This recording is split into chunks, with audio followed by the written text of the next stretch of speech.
Hello, everyone, and welcome to this conversation presented by White House Custom Color. Are you trying to mute me? No, it's just real loud, and I can't. I sold Amazon, but it was $25. Listening to listen, not listening to respond. Yes. Oh, thank you for that.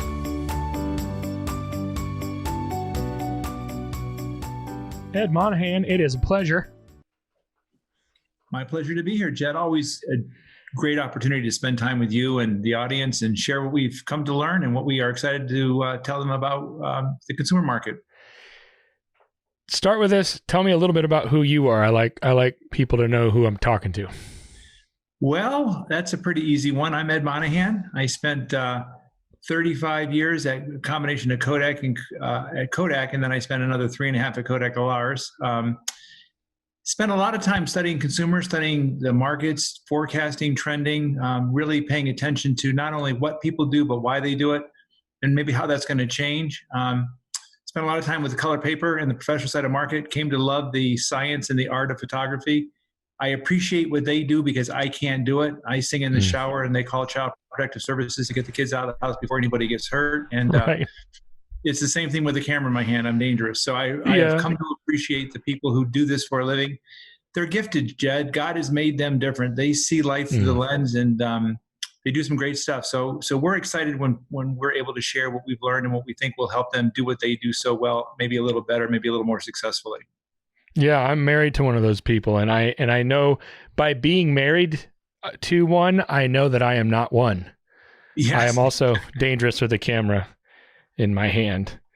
That's what we're the microphone. Right. The mic, I can handle the mic a lot better than a camera. Tell me now, so you created and conducted a survey. Yes, White House with Chris Handline's leadership and the marketing team set out to really discover a few things, and it was really the fallout or the concerns with what is COVID doing to us societally. How is the consumer seeing the effects of COVID? And is there an opportunity as people face national crisis to maybe make family and photo a little more sentimental, a little more special, a little more important? We certainly wanted to understand how the consumer has seen a change in their attitude and behavior when it comes to both personal and professional photography. And then we wanted to get a sense, Jed, of what lifestyle changes has Kodak had that will stay with us well beyond the COVID termination point when we have vaccines and treatments. And really, I guess the heart of it was, in addition to whether consumers see value in professional photographers, and to cut to the chase, they do, are there changes that COVID lifestyle, and we'll talk about some of the norms that we see coming, will that affect the way a high-end professional has to adjust their products, their processes, and their business models? So we set out to survey 1,500 portrait actives. We qualified the audience that we spoke to through the survey. It's biased, right? It's entirely people who have demonstrated a propensity to portraiture. So they have a higher spend rate and affinity to portraiture. But the thing we wanted to discover is, coming out of COVID, what can we do to help the White House client base, the White House audience, react to, adjust, and respond to what COVID is doing to the consumer market? So you survey the consumers in order to help the White House client, better move forward as a result of what's happened to all of us because of COVID. So we should let you answer the questions because you just summarized much more concisely than I did what we set out to do. Well, that's my job.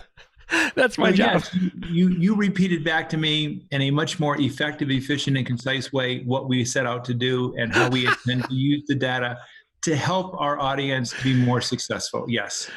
Right. I mean, what it comes down to is the rising tide raises all ships, and we want our clients to do well. In order for that to happen, they need their clients to still be interested in and engaging with them and buying photographs, essentially, right?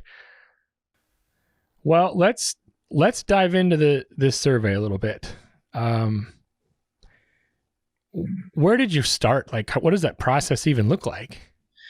Well, I think what it starts with is, what are your learning objectives? What are you intentional to discover about your audience, and how will your audience, being a consumer, and the discovery thereof enable you to better serve your photographer customers. Mm-hmm. So you start with learning objectives, and we basically created a 10-question limit. We wanted to really look at a framework, through the COVID experience, how do consumers today find family and photos as important? Did they work on photo projects? Is there, again, that tendency or propensity or affinity towards photography as a whole? We got into some interesting questions. Would they go to a pro to get their photos updated? Why or why not? Where would they print their content? So we basically structured a framework of what led to the questions, designed 10 questions, worked with the marketing team and Chris, and just kept whittling it down and vetting it down and filtering it till we got to the point where we said, the answer to that question will help guide and show us what we need to know to be effective in helping our photographer customers better serve the consumer market. We had a qualifying question, Jed. As I said, we were specifically talking to those that were portrait active. We actually went out to 2,954 persons and asked them, have you purchased a photo from a professional photographer in the last 24 months? 1,500 or so, really 1,429 came back yes. So, we've been doing this for years. The mechanics are pretty cut and dry for us. The real challenge in making the survey effective is getting the questions right so that when you can take a chance to analyze the responses, you have meaningful, relevant data that, again, is actionable. And that's always one of our tests is, so what is the thing I used to say when I was at Kodak. If you asked a question and got an answer, how would you say, so what? So what would you do differently? And I think these 10 questions, as we go through this today, will really help shape for photographers an appreciation and understanding of the market that they serve and what kind of motivates them and how they value professionals. So you initially start with, okay, we'll round some numbers here because that'll be easier for my brain. But you initially start with around 3,000 fairly decent randomized sampling of consumers. And you start by asking them, have you purchased professional photography or photography products in the last 2 years? That's what you start with. That's correct. Right. That's the qualifying question. Those that say yes are invited in. Those that say no are disqualified. Okay, so essentially half then said yes. So right away we can start with, okay, about half of everyone we asked, so half of our sampling said yes, they have. Yes, and that's relatively consistent with the last 20 years of research in terms of portrait participation. When you include volume and sports and school, where you've got a large population of users, across the U.S. population, you probably have a 35%, 40% participation rate. So us being at 50% was a little higher than that should have indexed. But again, it's just the nature of sampling. When you think about independence and you take volume out, typically the U.S. population participates at about a 15, 20%. So we knew if we wanted 1,500, we were probably going to have to interview 3,000 or more to get qualified to 1,500. But yeah, you once again have said it faster, better, and more effectively than I have.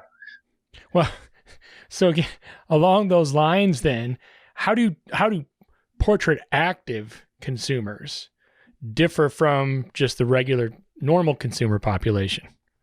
Yeah, that's a great question. I mean, the survey had some overall learnings that we can cover, but what we really found is portrait actives, and one of the things that was exciting was this was not inconsistent, or I should say it was consistent with what we've historically seen. Portrait active consumers do differ from the consumer population at large. They're definitely more inclined to have done photo projects, photo as a hobby, as an active interest, excites them and energizes them. They're more inclined to spend on family photos. And what was exciting to us is they were more inclined to use a pro to update their photos. And really the heart of the survey, they were more inclined to use a pro going forward.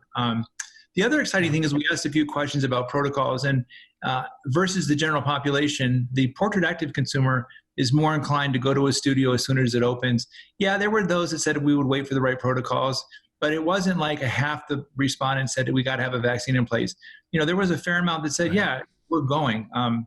So it was exciting to see that kind of data and that kind of consistency. Were you surprised personally, do you think? So that's a great question, and I'm going to play the politically correct answer and give you both an answer. Okay.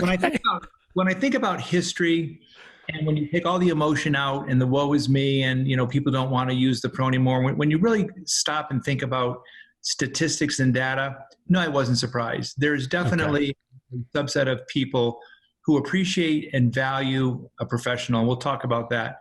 I think because there's been a growing tendency to have photographers produce content, creative genius in the way that they form and compose the images, but then deliver it on digital format only, I think we all are biased to perceive and believe that perhaps the professional market is shrinking. I think what we would conclude at White House is the amount of capture is probably as great today as it was 20 years ago. People continue to value using a professional. The lab side of things, we may be seeing fewer prints because those who take professional pictures and purchase professional pictures at a consumer level don't always buy physical product from the professional. And so I think that kind of makes us think that the market is shrinking. So to answer your question, no, not surprised when you really strip away the emotion and all the subjectivity. People, not everybody, but 35, 40% of the people still understand and appreciate the tremendous value a professional brings to the market. All right, let's strip away the emotion from this question then, because I have no interest in the political piece. I'm really more concerned with the empirical data, right? Which is really what this is about. COVID has changed things, and things have changed as a result of what has happened in the last 4, 5, 6 months, right? In our world, in our economy, in our society, in our culture. What are the new norms, do you think, that we can expect to occur and that we're going to be following or that are going to be affecting us moving forward? Yeah, that's an excellent question. It's kind of an anchor of why we ran the survey. Yeah. What we've discovered, Jed, is that much of the technology that's being used today has been intended as a workaround during stay-at-home restrictions, infrastructure shutdown. But our suspicion from the data is that these solutions are going to prove to offer greater convenience and efficiency and show staying power beyond COVID. So let's just assume not that there's a vaccination or a treatment by the end of the year, early next year, and COVID is no longer top of the news. Zoom is here to stay. Online e-commerce is here to stay. I hope that, from a distance learning standpoint, we get the kids back in school at the appropriate time and way, for all the reasons that education is important. But even again, the technology of remote learning, distance learning is something that we're going to have to deal with. So we would say that virtual and remote communications, as an example, those served by Zoom, are going to continue well beyond COVID. It's an efficiency. Work from home. Wow, that's the new way of the future. Right. Online shopping will continue to surpass brick and mortar stores for efficiencies. Now, saying that about a consumer, and we'll spend, since this is a series, we'll obviously have some time in the next 2 sessions to discuss. What does that mean to the photographer selling process? I mean, you and I today are virtually doing this. We see each other, we're connected, we're talking as if we were in the same room, though we clearly aren't. Will photographers' selling processes, methods, and tools need to adapt to e-commerce and to a Zoom sales session, as opposed to meeting the consumer or client in a coffee shop? Because of the lingering COVID concerns, is it possible that the consumer says, I still want to see your portfolio, I want to appreciate and understand what's available to me, but I don't want to sit 3 to 4 feet at the same table with you? So I think that, and I love the term reimagine, I think that in-person selling is going to be redefined and reimagined in light of Zoom and other technologies.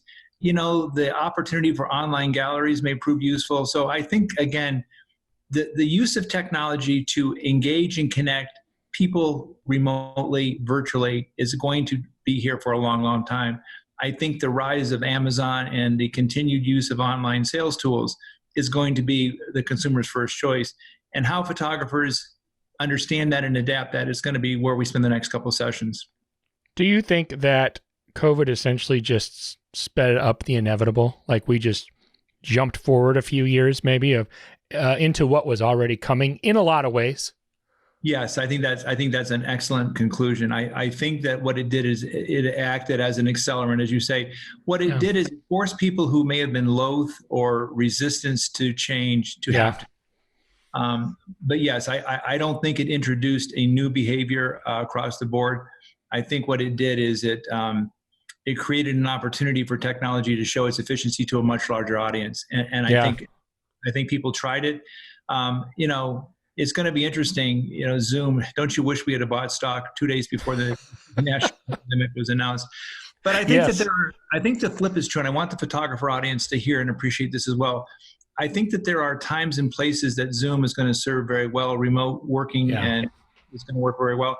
I also think there's times where families and friends are going to need to gather face to face and return to a day of socialization that we used to know prior to COVID. But yes, great point. COVID. Well, I would like to think too that another thing that it has done is maybe gotten us to see things that we took for granted, maybe, and now, to socialize and be together with your family is a bigger deal. Right? Like even if you're even if you're practicing social distancing, even if you meet your family at a park, to see your parents or your cousins or your really good friends, even at a distance across the other end of the table, is that much more of a big deal now. And I feel like you kind of break through that mode of, oh, this is something we took for granted. You never thought about it beforehand. In fact, a lot of times you would even dread like, I don't want to go to this family thing or whatever. And now it's different now, because now it's different to meet in person when for a while. It's like absence makes the heart grow fonder, right? Like when you don't know what you got till it's gone. Let me use that one. It gets yanked away from you. And then when you get it back, it's like amazing. Yeah, I was thinking both those phrases. We do take for granted what's available to us all the time. Sure. And then we have a greater and renewed appreciation for it. So yeah, that's a great summary, Jed. And I think that again, hopefully what it'll do is ignite a desire in the minds and hearts of consumers to obviously socialize face-to-face and to commemorate and document and memorialize the strength of the family, the solidarity of the family, the functionality of the family, where portraiture serves them very, very well. Well, that brings me back to the survey too. Like, did you find that the different people that are interested in portraits, that 1,500 people, that they're drawn to, portraits and photos at all levels of a business? Yeah, that was our hypothesis going in. We can say portrait active consumers have affinity for photo overall. They tend to be more photo active. They tend to span a multiplicity of projects, cards, calendars, looking at pictures, wall art, all the things that we have the data and statistics on. It was interesting that many of the respondents indicated they wanted to work on photo projects, but just didn't have the time. There were those that indicated they had no interest, but I think to your point, the portrait active consumer is characterized by a diverse set of projects and products, and there's a list in our one response to the question. I think that they demonstrate a higher interest in investment in photo altogether, and so you get haloing. I've got my personal pictures because it's happening real time. It's spontaneity. It's casual. The professional can't be there, but then there's the times that I have a special occasion or I want to create a special occasion to commemorate children. The summary would be, yes, consumers that are portrait active, are photo active, they engage with photography on the whole, a much higher awareness and appreciation of the joy and the emotional component or the emotional attachment that photography has. They get it. I mean, they're our sweet spot. They're the ones we want to target for marketing and communications and bring them to the studio time and time again. They're willing and able to make that distinction, between the two scenarios that you brought up, which is, the spontaneous piece and the intentional piece, right? Like, oh, this is something that I really think is worth capturing, and I am going to trust it to a professional in order to make that happen rather than just take some snapshots, right? Oh, absolutely. And again, one of the questions we asked was, is there a tendency to spend more on family photos as a result of the COVID and the sentimentality? Our hypothesis was that COVID, and you talked about it, YOLO, you only live once, national crisis, you don't realize what you've lost until you've lost it. We thought it would spark and stimulate some sentiment and some spend. That was the one surprise to me. It didn't really statistically drive a propensity or tendency towards spend. What we found, though, is that more so than the general population at large, the respondents that were portrait active will spend more to update their family photos. And even those that said they're going to spend the same, And this was a takeaway that I credit Chris Hanline. He's an amazing thinker. He's just got a mind for numbers. He sees a solution while the rest of us are still trying to figure out what was the question again. I think he sees the matrix. That's how I think. Yeah. But, his point was this, those that said I would spend the same, that's a win. In a world ravaged economically by COVID, absolutely a win. I'm going to spend as much as before COVID, that's a huge win. And so, again, the photo active, portrait active sort of demographic that we've talked to and spoken to in the survey has indicated that, in spite of COVID, I'm going to spend no less. And there were those that they're spend more. I do want to do a word of caution. One of our questions was around overall macro spend, not related to photo. And there was a response option summary that I would say is conservative, if not cautious. The outlook on macro spend is still cautious. It's resulting from, the potential for unemployment, the potential for a recession. And so, we always said that portraiture is a premium or luxury category, a luxury product sale. The flip side of the caution is there are those who are going to do what they're going to do. They're going to prioritize. They're going to get a portrait this Christmas or this fall. They're going to buy a school package this fall so when the kids are in school. The other thing that I will caution us on is the general population that we've studied at Kodak for 20 years, printing digitally, prints about a third of the work at a retailer, Walmart, Walgreens, Costco, CVS, about a fifth of the work at an online player like Shutterfly, and about 15% at home. Mm. This statistic in our survey, when we asked the question, if you were to print your digital files, where would you print them? It mapped almost perfectly to the consumer photo channel map that we had built at Kodak. We do need to be aware, and it's one of my conclusions, people want to print. If not sold at the time of the session or sitting, they will take that content and find a place to print. We need to repatriate that work back to the professional market. We need to, understand and appreciate that. Chris, I credit Chris with the second thing that he said to me a year ago. What the photographer hears the consumer ask in the queries are, do you deliver digital? Do you provide digital files? And that's a question. What the photographer hears is, I don't want prints. And that's not what they're saying. And so we've got to help the photographer appreciate, understand there's art to be sold and there's a demand for it greater than we're seeing served today. So just a word of caution, and I'll leave it at that. Well, and then, okay, so that's a really good point. And it makes me think, because I've heard that too. And I've actually thought that as a result of hearing that, at least before. But just because they say that, it certainly doesn't mean that I don't want prints.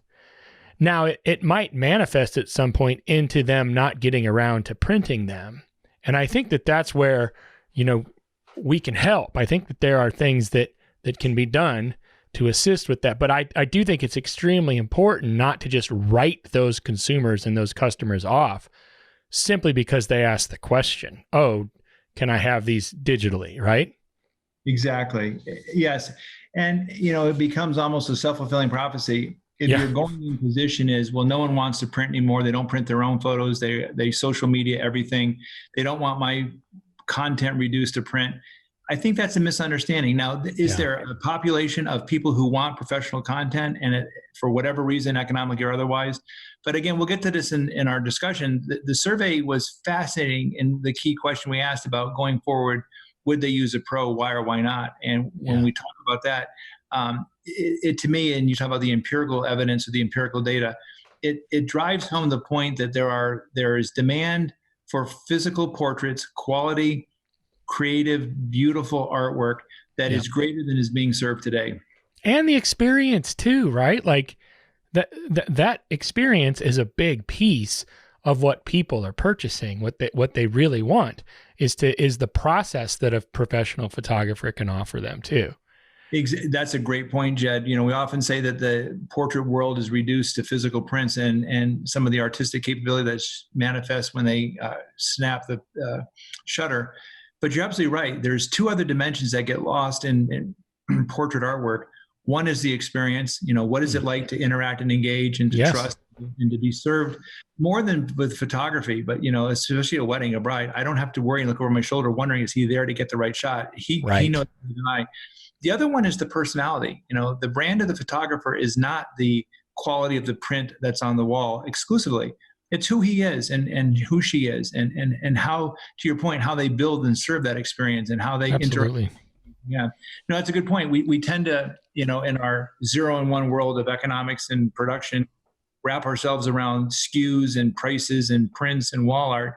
But there's a bigger picture, a bigger dimension to serving the consumer and winning their business and satisfying them. A great point.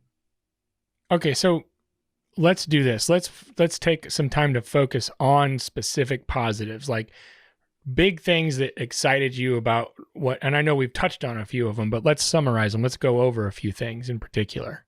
Yeah, there were 2 questions that were the heart and soul. And, I learned a long time ago, be careful what you ask for, especially if you can't stand the answer. But we set ourselves up for the possibility that we were going to ask 2 questions. Would you be willing to use a pro to update your family photos specifically? And then going forward beyond the COVID experience, are you going to use a pro? Why or why not?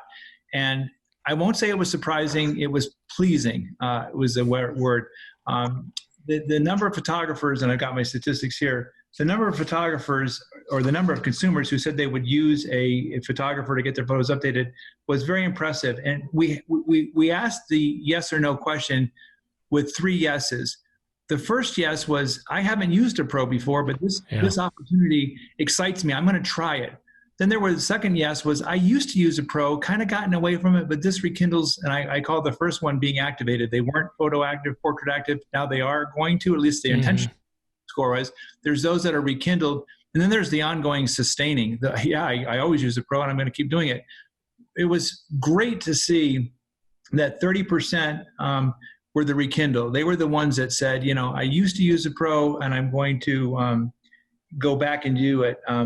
There was 23% that are always using a pro. And then there was 12% that said, I haven't really used a pro, but I'm going to start. So the total yes population of respondents was very encouraging.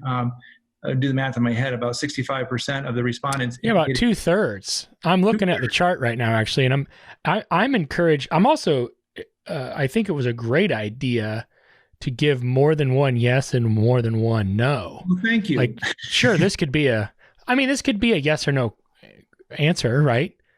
But to go beyond that and get more information, especially that first one, I will start. That gives you the opportunity to really parse out the responses and see what's beyond just the yes or beyond the no. And that's super exciting, I think. It really was, Jed. And so my conclusion, to get off the numbers and put it in layman's terms, the yeses across all 3 dimensions demonstrate a high level of loyalty and repeat purchase. This is good news for photographers. Yeah. It also indicates some level of activation. I was worried that number might be 0 or 2 or 3%. A meaningless. Low, right? Yeah. There is the no that jumps out at you. The iPhoneography phenomena, do it yourself. And we'll get to the next question in a second and talk about how this audience of active consumers differs so much from the general population and what they identify are barriers. But, there is still the reality that the professional, and I won't say the professional is competing with iPhoneography, but the consumer has that as an alternative for some of world and life events. There was one thing that I really wanted to call the attention to, though, and I think it's great news. I wrote in the report, good news, no, really great news. We asked the question, or one of the response options was, professional photos are just not that important to me. Across the general population, that statistic might be 20, 25%, at least 20. Only 6% of the portrait actives would say, I'm not going to use a professional to update my family photos because, by the way, pro photos are not important. Being only 6% is a good news. So what I draw out of this, Jed, is, again, there's tremendous value understood and appreciated. And the consumers that are active, have come to define their photography in a mix of, their personal content that they do every day, simultaneous or instantaneous with when the events happen. But there's still this understanding and desire for professionals. Now, the question that really excited us was the next question. That's what I want to get to, yeah. Yeah, going forward, would you use a professional photographer and why? We allowed them, there were 5 yeses, and they could pick 3, so you're not going to add to 100 with each of these response options. Right. you could pick 3, and there were 5 yeses and there were 5 nos. This did surprise me. So, and you know, I'll get energized and I'll get my voice going. And for those that can see me on the camera, you know, I'll get moving around and shaking and everything. The 5 yeses in total were statistically higher than any one of the nos. It was just a shock to me. I thought you might get 3 of the top ratings a yes, and then a no or 2 thrown in there, and then back down to the bottom 2 yeses. So the fact of the matter is, the fact that the yeses were statistically in the top 5 and were the top 5 is great. And what it also reveals is, well, so you say, yes, they're going to use a pro going forward. The thing that's meaningful, and we want to spend some time in the next couple of sessions talking about, is, well, what is it about the professional experience and offer that causes them to say yes? You know, this concept of quality and creativity for special moments and occasions, you know, the heartbeat of this industry is special occasions, life moments and events that they don't trust themselves to, or that deserve better than I could do myself. That comes through loud and clear. There's also this demonstration or understanding, identification of quality. The pro's brand, the pro categorically stands for high quality products. That we can never lose sight of that. And that's where White House fits, and that's where the professional photographer form kind of an ecosystem. The professional has the ability to capture and see life through the lens, and in a moment in time, grab the persona as only they can do it. But that then reduces to wall art or albums or cards or very beautiful renderings that are done through a company like White House. And so I think that this opportunity is simultaneous to the photographer and to White House. The other thing that I learned from the wedding market was putting their mind at ease. The wedding market in particular, the last thing the bride wants to do is be in the back of her mind, you know, is Uncle Harry is he drunk? Is he sitting down? You know, does he have the camera? Is he doing what he should do? The pro got her back, and that, you know, less than eloquent. That's it. The other thing that's interesting to me in the table of data is statistically, too expensive was cited by less than 20% of the respondents. To put that in context, in a general population of, you know, users and non-users, actives and inactives, we usually see about a third. A third of the market will say, I don't use a pro because they're too expensive. And frankly, that's a cop-out.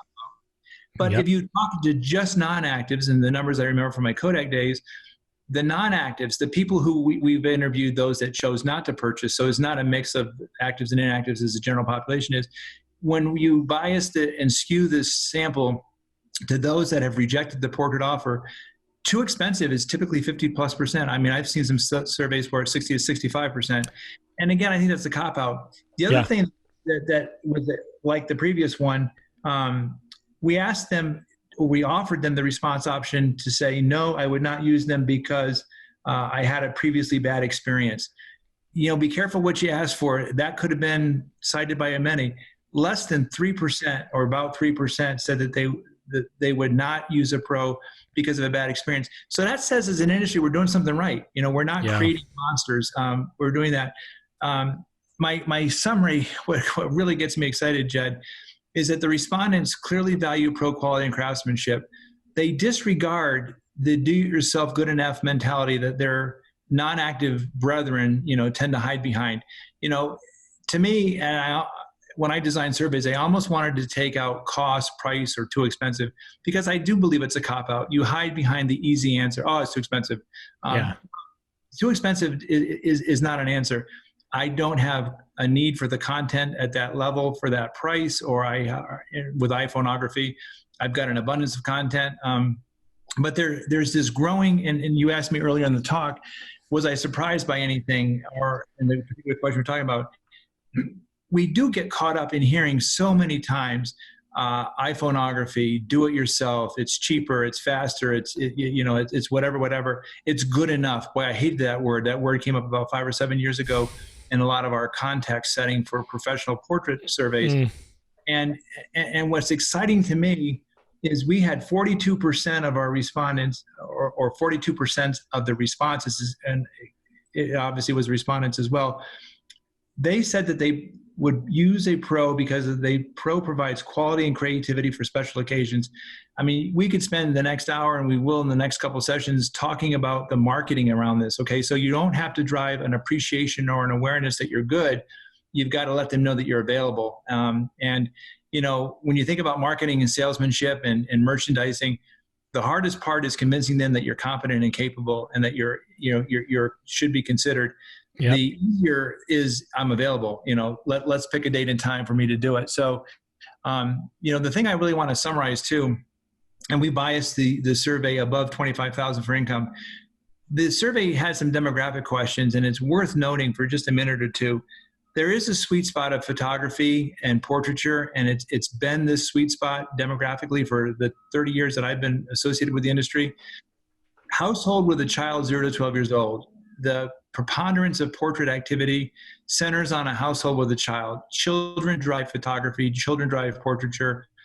Children are part of extended families, functional families, et cetera, et cetera. So the very first demographic is, you're going to probably serve a client or seek a client who's got a child in the house, whether you're photographing the child individually as part of the family structure. The other thing is the age level. The sweet spot in this survey was 30 to 44 years old, which probably coincides with the child in the house 0 to 12. Sure. What's fascinating, Jed, was the 45 to 60 age group tended to be more portrait active than I have seen historically. Not sure if that's, again, the millennials, the Gen Ys getting married later and having children later. And so their 15 or 12-year-old child, is when they're 45, or if it's grandparents. And with so much online buying and so much of, families that are spread across the country, it's possible that it's grandparents. And again, if you think about it, it doesn't mean that they are buying the prints of the children and the grandchildren. It may mean that the children are buying for their parents. So the other thing is portraiture tends to center on affluence. The sweet spot is an income greater than 50,000, really greater than 75,000. And that stands to reason, right? I mean, I'm sure BMW would say the same thing. I'm sure Tesla would say this. They're not selling to the guy that's, making $25,000, $35,000 a year. Right.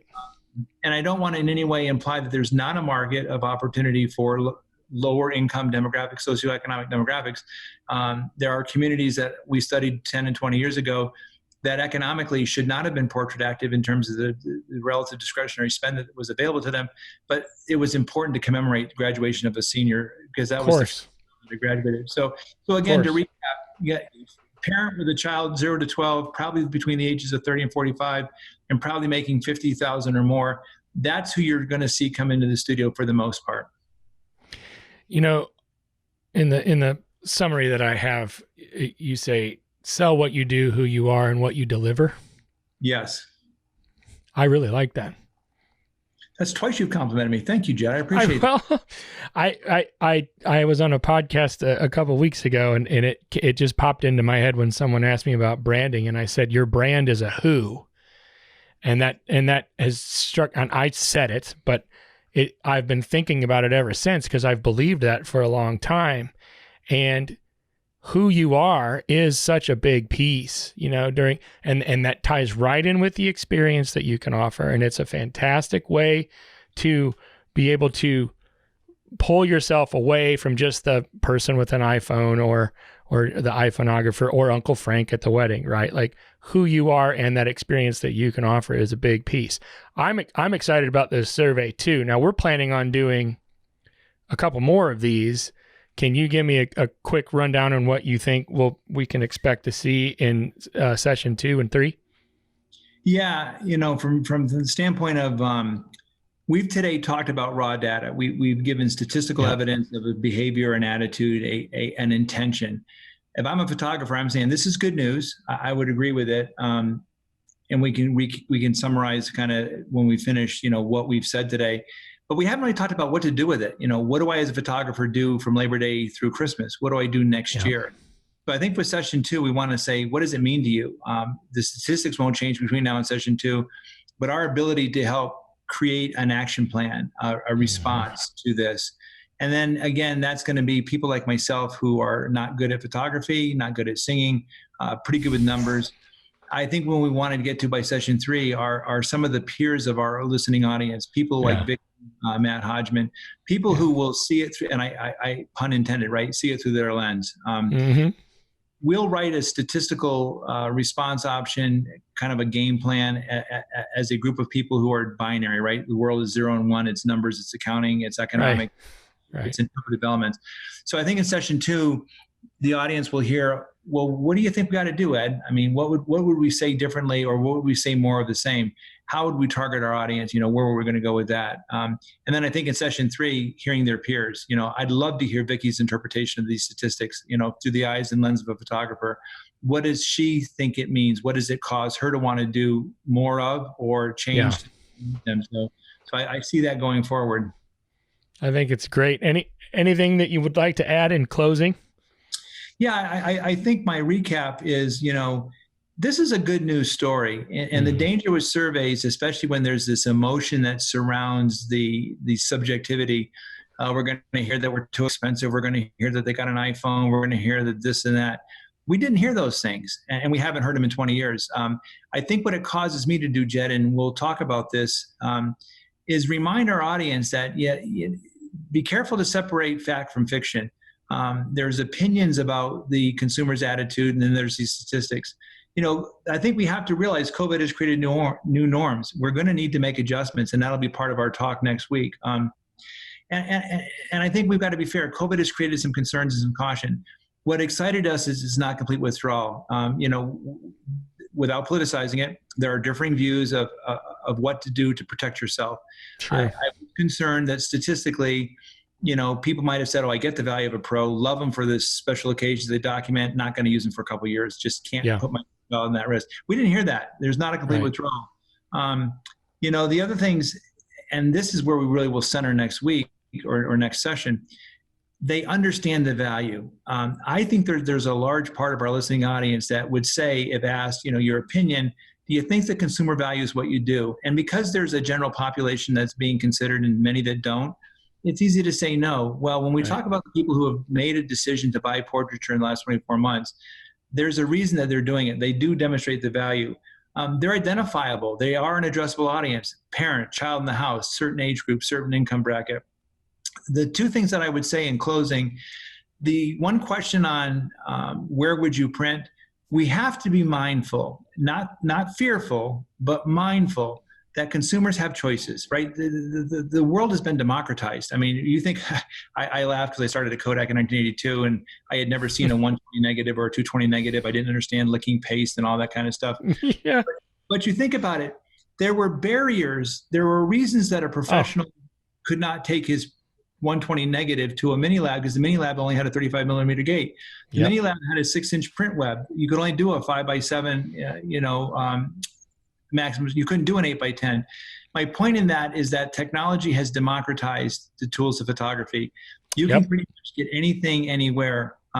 So they do have choices, but again, the data to me says they would prefer, if offered, the professional content reduced or manifest into physical print, to have the professional do it.